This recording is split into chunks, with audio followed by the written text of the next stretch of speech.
थाने खौफ की अलामत होते हैं, लेकिन सादिकाबाद में ऐसा नहीं।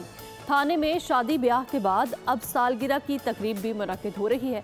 रिपोर्ट करें इस हवाले से मुदस्सिर वड़ाइच। पंजाब में थानों की बहाली के बाद पुलिस का रिवायती रवैया भी तब्दील हो गया। दहशत का मरकज समझे जाने वाले थाने अब खुशियां बांट रहे हैं। सादकाबाद में पुलिस खिदमत मरकज में वालिदैन की ख्वाहिश पर 2 साल की बच्ची हानिया नूर की सालगिरह की तकरीब सजाई गई। यहाँ पुलिस का जो एटीट्यूडनल चेंजेस है पब्लिक के साथ, जब कोई थाना विजिट करे उसकी इज्जत नफ्स मजरू ना हो और उसकी बात तसल्ली से सुना जाए, तो अच्छा माहौल प्रोवाइड करने के साथ साथ हम इनकी जो काउंसलिंग भी कर रहे हैं ताकि ना सिर्फ उनको अच्छा माहौल मिले बल्कि अच्छा रवैया भी मिले। तकरीब में पुलिस अफसरान और एहलकारों ने बच्ची की फैमिली के साथ केक काटा और नेक ख्वाहिशात का इजहार किया। ASP बंगल खान का कहना था, आवाम की थानों से मुताल्लिक सोच को तब्दील करने की कोशिश की जा रही है। थाने में सालगिरह की तकरीब पर हुए अखराजात भी पुलिस ने उठाए। कैमरा टीम के साथ मुदस्सिर वड़ाइच, बोल न्यूज, रहीम यार खान।